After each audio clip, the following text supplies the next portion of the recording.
All right, everyone, welcome into another edition of Soccer Talk. I am back again, joined by my co-host Bo Williams. After he was Vanished. he was on international duty. Right, He's yeah. back. Had a call up, yeah. Back on his domestic club duty. Glad to Exactly. have you back, Bo. How was your time off? Great. Watched a lot of soccer, that's for sure. Very exciting. Yes. Time well spent, in my opinion. That's right. If you watch the show, you might hold that opinion. But glad to have you back. We had It's good to be back. It's a good time. Hey, we're talking playoffs. First time we've had a chance to talk about this. Yeah. Exactly. We are, 8 months deep, 7-8 months deep into this 2024 USL League's one season. One Knoxville is gearing up to hit the road for their first playoff match. We just got to share an awesome story of One Knox and their first real big community project. Yeah. So that was great to be on hand for last week.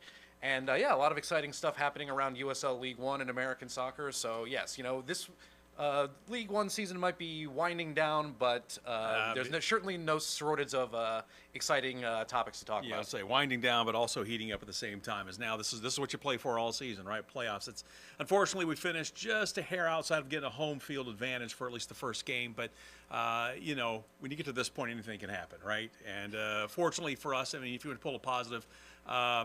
You're just making a short drive to Greenville. Right. I say short drive. It's a little bit longer than it used to be Relatively. because of the interstate issues. But at least we're not going to Madison or we're heading out to Omaha or anything like that. It's a shorter drive. It's a good rivalry game, or it's kind of one of those games that's become kind of a good rivalry game. But we'll pull the positive out of that. If we can't play at home, at least it's a short drive. People from Knoxville can go and support the team.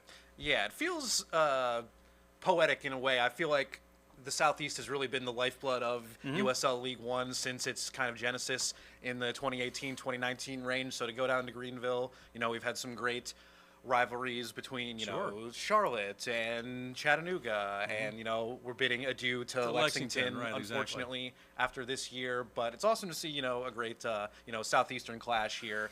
And, like you said, it's within driving distance. It'll be cool to see some fans from both groups kind of making for a great atmosphere, I'm sure. And hopefully it will be. It's an early kickoff, so you can actually go to the game and still get home if you want to just make a day of it. You don't necessarily have to stay over if you're watching your pocketbook there. So it's a 2 o'clock kickoff, but we'll talk more about that in a second. First, we've got to tell everybody how we got here.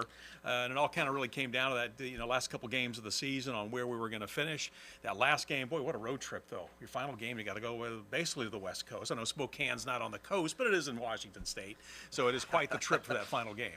Indeed, quite the undertaking. And yes, we talked all season about, just the parity throughout League One. It really does seem like anyone on every given week can win. So it did make for an exciting last weekend. We still had, both Northern Colorado and Madison fighting for 2-3. You had Greenville and Knoxville fighting to be that last home playoff game. A couple teams vying to hopefully not play Omaha in the first round. Right. That top seed is really going to be a tough out for whoever they play. Yeah. And so, they'd hit the road for Spokane, first time at Spokane. And I was saying before we got on that, some leagues on their final day, they'll have, every game at the same time to kind of add a little bit of drama. But given the amount of time zones, I guess, and it's tough to do across USL League One, I guess logistically it was a challenge. So the sting of this one was taken out a little bit, but it's sometimes exciting, I would say, to see teams play without a little bit of burden from, circumstances or seeding or what have you. So I think that did make for an interesting competition nonetheless. It really did make for an interesting game. I mean, granted, we're not going to spoil anything for you. By this point, nobody found the back of the net in this one. But it was interesting. I was listening to a podcast from overseas recently when I was out walking. They were talking about there's no such thing as a really good 0-0 draw, right? But this is a pretty entertaining game. I mean, there was a lot of great opportunities. We had some good saves, good opportunities. There was good ball movement in this one. It was an entertaining game to watch, and you'll see in some of the highlights here. But I see what they're saying. I mean, you want to have a goal or two, to kind of put you over the. But you can get close to an entertaining game without a score. Absolutely. A lot of times I would probably agree, but if you've watched enough soccer, you know that all 0-0 draws are not created equal. You can have some very compelling ones, and I think this one kind of skewed towards that part of the. And obviously, it's a point. I mean, sometimes a 0-0 draw, that's the difference between making the playoffs, not making the playoffs. Home field, not home field. So even a draw can have huge consequences one way or the other. And that means one loss in the last 16 games for Knoxville, all competitions. One loss. That's dating impressive. back to, I think, June 29th. So we've talked about it all year. They're competitive in every game, one goal game, literally every time. So once you now that we're here in the playoffs, it really is, the possibilities are endless. Right. But let's take it into, like we said, this turn back the clock. This final game of the season, this first one at Spokane. Why don't we pick this one up in the 10th minute? There was a couple of instances that I thought really were kind of emblematic of the potential that one Knoxville has, that stuff that could potentially propel them into, some of those decisive moments that'll be the difference between advancing and being eliminated. And yes, the other side of the coin, some of the potential pitfalls that could be their downfall in a playoff situation. But this is a great example of something I think, this is one Knoxville at their best, and really their best shot as far as, being a threat in the offense in the playoffs. You see a little bit of head tennis here, eventually won by Callum Johnson. He finds Tequila, and this is so important for one Knoxville, a player that can kind of just swivel around in the middle, avoid some of those tackles, and able to combine on the wing here with Zaracostas. Comes back to Zaracostas here, and he blasts one just over, calling for a corner kick here, but ends up being a goal kick. Right. But this is a good example, I would say, of something that is so critical to a one Knoxville attack that can be sometimes a little bit one-dimensional. But when they have a player like this in the middle of the field, kind of the ability to go left, go right, and hold off those defenders, whether it's Tequila, whether it's Frank Ross, maybe an Angelo Kelly, have all kind of shown that kind of ability. But that is so critical, especially in a playoff atmosphere where those scoring chances could come at a premium. Well, we've seen this all season. I mean, this is really when you talk about how things have gone offensively for one Knox, that's it right there. Ball movement, creating opportunities, but just unable to put it away at the end. And a great shot, a great chance there. But again, we've seen this over and over and over. And this is something, and like you said, this is some things we're going to have to think about heading out into the playoffs. This is something that's going to have to change. Obviously we're going to, I don't think we're going to come out. We're going to be playing teams that they know how to score. Obviously we've got without question, if not the best defense, one of the best defenses in the league. But we're going to have to figure out how to put the ball in the back of the net at least a couple of times to come away with a victory starting off in Greenville. Exactly, and you have to imagine, a potential, multi-goal game is going to involve a combination. We got some play high-scoring that looks teams a little bit like we're going to go up against. Yeah, exactly. But great, again, you got to create the opportunities. They're still doing it, so you got to have that hope and that positive attitude going in. Okay, we're still creating the chances, and you're going to see coming up here some more. Also, you're going to see here some great defense as well. Absolutely. I don't know if maybe your son was a FIFA player on the PlayStation or what have you, but you hear a lot the term FIFA goal, I would say, in a certain age of soccer fan, and that's kind of when, it just seems like every time you're playing online, you're like, all right, I'm just going to get to the halftime and we're good to go, and then it just seems like the goal it was always destined for the back of the net. And that almost happened here in the first half stoppage time for one Knoxville. You see a nice little low cross from the left wing, almost deflects there to the back post, and you see some great kind of scramble defense from those center backs, and then finally cleared away by Skelton to keep this one scoreless going into halftime. Yeah, you say luck. I mean, boy, that goal was wide open there for him when the ball was sitting there, and but again, one Knox swarming, if you will, trying to make sure do whatever they could to get the ball out, make sure the ball did not go into the net. So that was fortunate because that could have really been. You don't want to give a goal right. I mean, right after that was the end of the first half. Backbreaking. So, it definitely could have been. So, obviously a huge opportunity there for Spokane, but a great, opportunity as well for one Knox and to kind of send a message and to go into the locker room thinking, okay, we survived that first half on the road. Had a close call, but that's a good confidence builder for the defense, as well. Not that they need a lot of confidence because they've been doing it all season. Exactly, yeah. 16 goals conceded in 22 league matches. Best in the league, It really is immaculate. I mean, whether they're organized or whether they're scrambling to clear something away, it just seems like they always are in the right spot at the right time. I talked about, the FIFA goal. In more traditional soccer wisdom, you always hear the coaches talking about, the first 10 minutes of either half, really. Right. And then so, Knoxville almost kind of brought it back around in that second half, but they were under the cosh there early in the second half, and they were almost undone by a former One Knox player here. You'll see this kind of short corner routine go to former One Knoxville left wing back Derek Waldeck. Great cross to the back post, inches away from 2 men at the back post that really could have, set Spokane on into the lead just right at the beginning of halftime. Great delivery here. I was from going to say, really Waldeck. set that up nice. He was the assist leader for One Knoxville in their first pro season last year. I think he had 5 or 6 assists. So it really is amazing how they've been able to really not miss a beat on that left wing spot. Stuart Ritchie, so devastating with his service from that left wing as well. But he's been a huge part of the Spokane expansion side. That didn't make the playoffs in their first seasons, and he was a big part of that. Yeah, no, I mean, again, that was another great opportunity for Spokane. One Knox all in the right places. If maybe, a little bit of a different angle when it hits off the knee could have been different. Right. Caught a little bit of a break there as well. But again, you get, hey, we're still scoreless.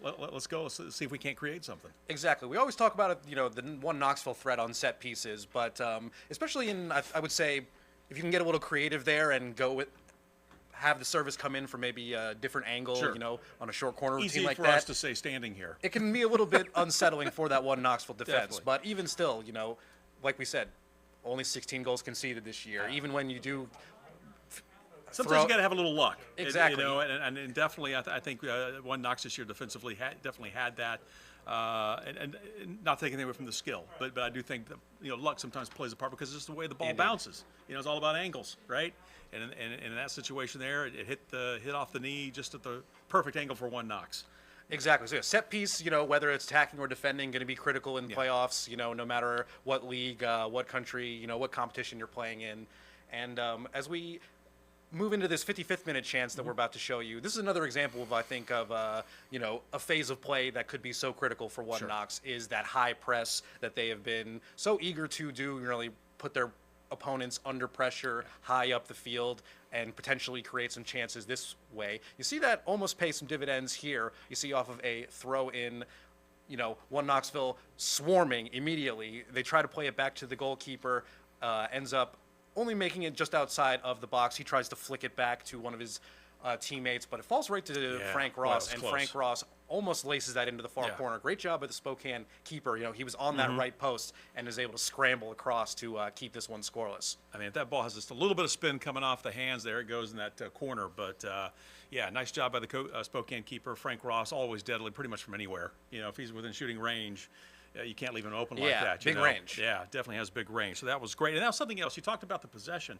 I was looking at the USL 1. They're kind of breaking down the playoffs, and they said, what are some of the keys for One Knox? They talked about possessional press, and you were just talking about the press, and that's one of the things. We talk about the back four defensively, but really, One Knox, and we have seen this, especially since the coaching change, how they have really just moved and say, okay, midfield, up. That's what we're going to do, and try to keep in the attacking half if you can, or at least at midfield, and continue to keep that press on. And so it's not always about the back four; it's the midfielders and everybody else working, even at the deepest end of the attacking zone, just to try to create. If the ball stays down there, you got nothing to worry about at the other end. So absolutely, I mentioned this a little bit last week, and when you hear press, you so often think of when you're out of possession, when you don't have the ball. But when One Knox does have the ball, they're able to put their opponent under pressure by just maintaining possession high up the field in those channels in the corner towards that corner flag. So even if your opponent is winning possession, they're 80 yards from goal. They've got limited angles since they're in the corner there. So that is just that's been another facet that has made this One Knoxville team so hard to break down. The opponent more often than not just ends up getting nowhere close to the attacking third. So just no danger to begin with. Right. And again, that's part of it. I mean, many times your offense is your best defense, right? It's one of those terms we've heard over and over again. But definitely just another piece to the puzzle. We focus so much on the goalkeeping and the back line, which has been great this year for One Knox. But really, it's a complete team effort from the forwards and the midfielders. Moving up, keeping possession. I think Knoxville, on average, 52%, I think is what their possession is as far as games. When you're hanging on the ball for the majority of the game, I know it's still kind of tight. It's almost 50-50, but still, it's working to your advantage, and they make it pay off for them. So. And yes, any coach will tell you about making your opponent run, reducing that cutting edge that they might have when they are able to maintain the ball. knock it around a little bit, have that breather. Not the case a lot of times when you're playing this one Knoxville side. So, we talk about that pressure. It really almost came to fruition there in stoppage time. They end up winning a free kick in the 90th minute. Callum Johnson, so great on set pieces, flips this one in, gets cleared out not far, and it falls to Gio Calixto, who takes it on the volley and nearly, secures the 3 points with a really emphatic strike. How great would that have been? Man. Right there in that moment, and be able to walk out of there and say, okay, with the 3 points, that close. But, again, another great opportunity. Just missed the mark.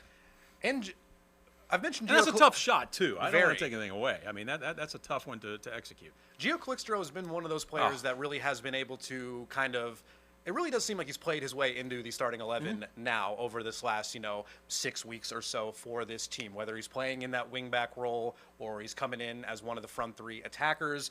It really does seem like he has been a point of emphasis is to get him involved under this coaching staff. Under Ilya Illich. He was, I think, on the fringes of the attack or the substitution patterns under Mark McKeever. But in these last couple of games, he really has distinguished himself, and I think he's going to be, not only a starter, but really an X factor for this team, in this playoff game at Greenville. Yeah, definitely. He's going to have to be a key piece to the puzzle for this one. But he's somebody that's really jumped out. The 2 games that we had the opportunity to broadcast live, each time, could have easily been our player of the game. He puts that effort in. He's all over the place. Love watching this guy. Wherever he can try to make an impact, he's going to do it. Doesn't matter where it is on the field, on the offensive end, defensive end, right there at the center circle.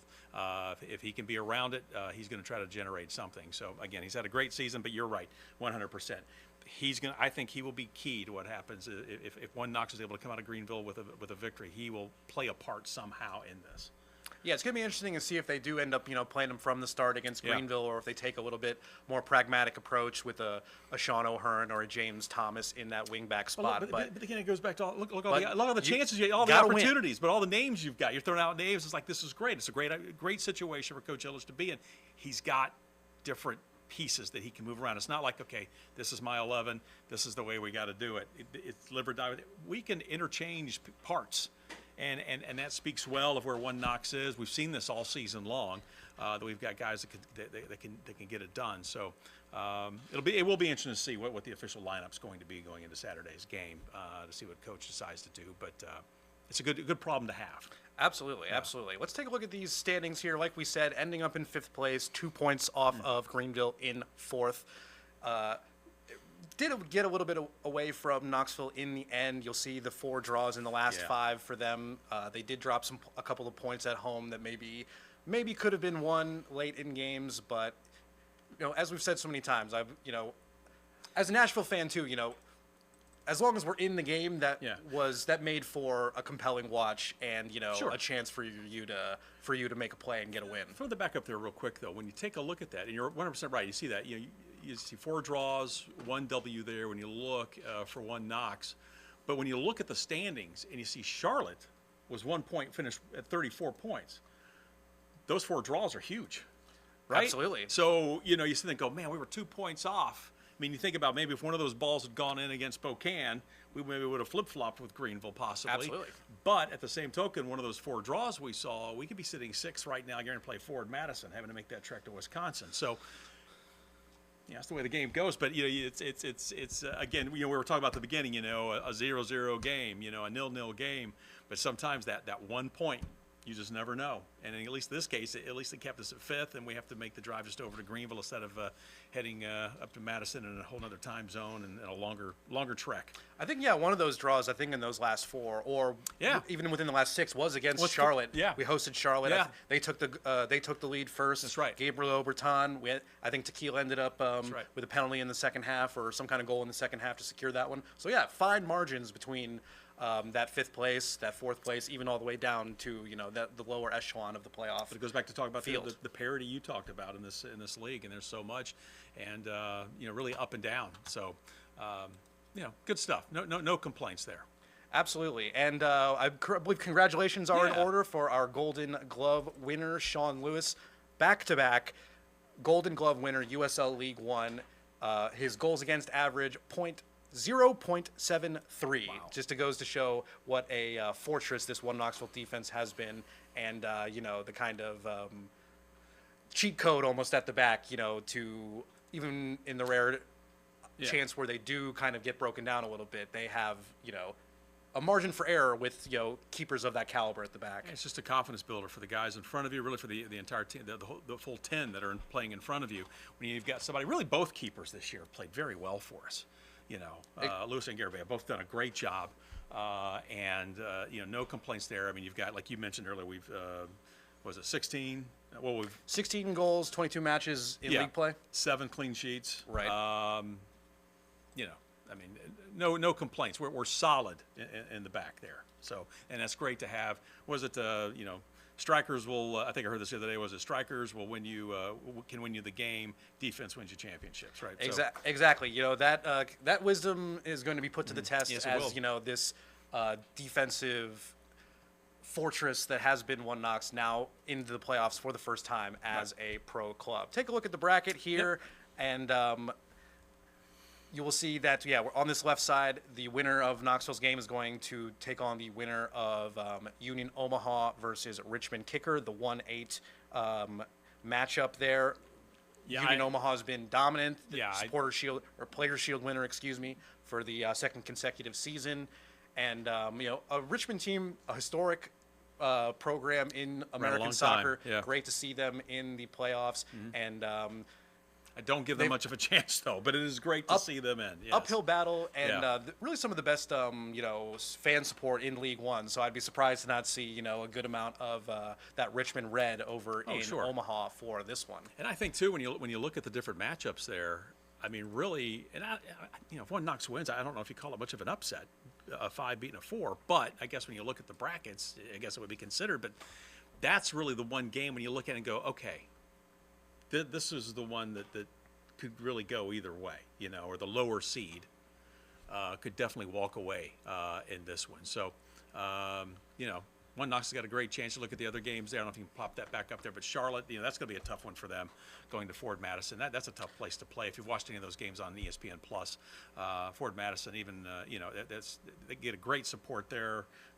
It's a great atmosphere, and then obviously, in the Spokane game against the Hailstorm, that could be an interesting game. But again, 7 against 2, I don't see Spokane coming out of that one. Spokane has kind of faded in the last 2 months of the season or so, and NoCo has kind of been in the ascendancy. So I agree that one you would expect Hailstorm, especially they've already won a trophy this year, the Jägermeister Cup. I'm sure they take that confidence into this one.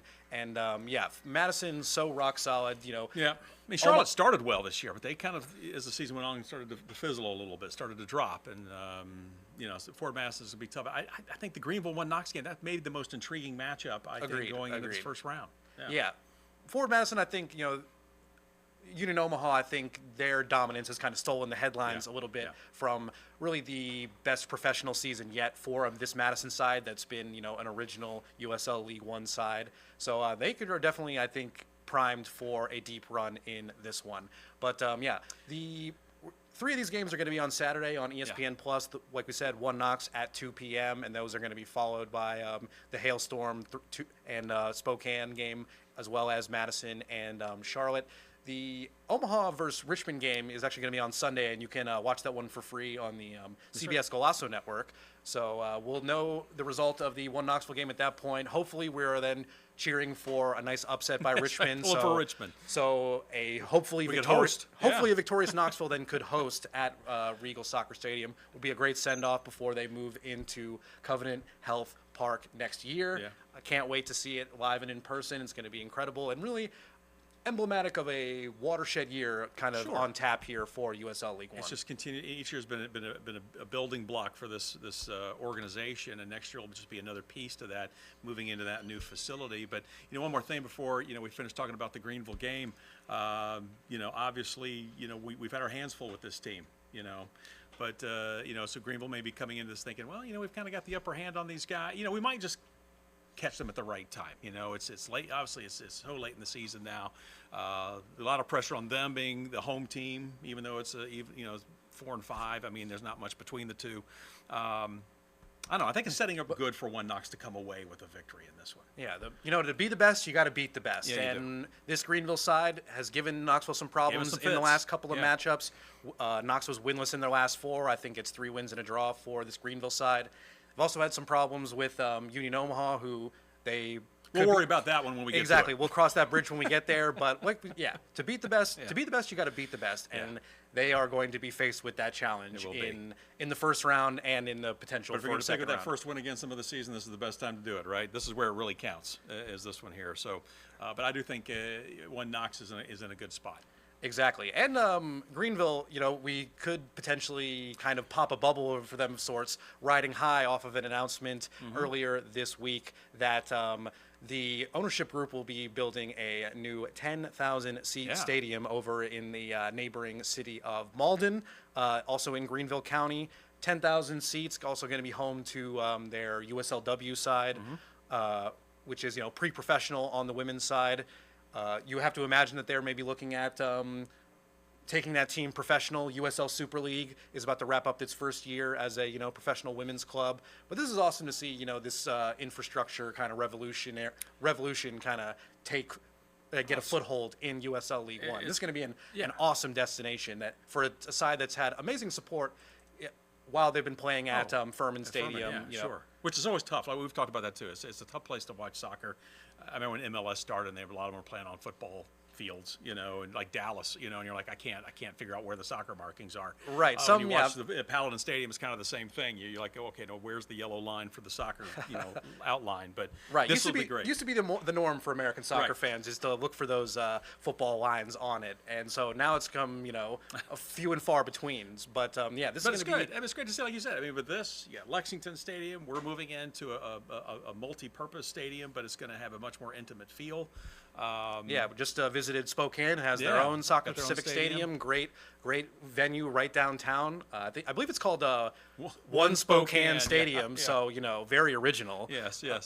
But it's been awesome to see, and it's really no signs of slowing down. And now a new team coming in too. They've got plans for a nice facility as well. Exactly. We also got some news out of the league front office earlier this week that this one's not quite a done deal yet, but judging by the language used, it does look like a pretty read between strong, the lines, yeah. Right. It seems like a pretty strong indication that Boise is going to be the home of another USL League One franchise and a USL Super League franchise here in the near future.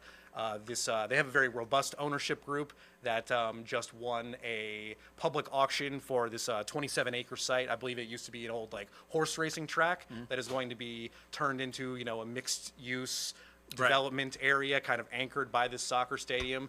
So it's awesome to see professional sports go to a state like Idaho, a city like Boise. Sure. There's really, I think, going to rally around this. I think if so. If you see, Boise State football or any of their other, athletic competitions, this city seems primed to be a city, I think, that could be a big hit in League One. Oh, I think so. I think they'll have a good fan base there. And it's funny, you were talking about, this site here, and it's a former horse racing track, and you're talking, all of a sudden I started thinking about Wrexham.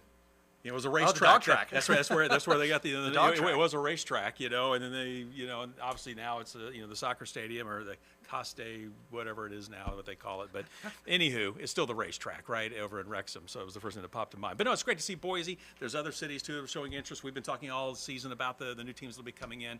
And again, you can go to One Knox's website.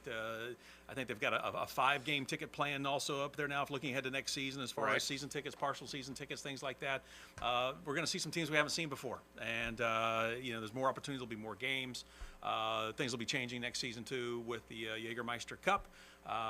Additional, the championship division will be taking part in that as well. So a lot of things to look forward to next year. But I'm just excited for Saturday. Let's get over that first hump and absolutely and move forward. Yeah. Yes, 2 p.m. Saturday, ESPN Plus. Knoxville trying to get a win in their first ever professional playoff game. And I do want to mention real quick too, if you go to One Knox's website, I think it's still up there. They are running some packages if you wanted to go over there. I think they're trying to, as far as tailgating, getting people over there. Check it out. See what we're talking about. As far as what's supplied and what you need to bring. But obviously, plan on going check out their website before you head over.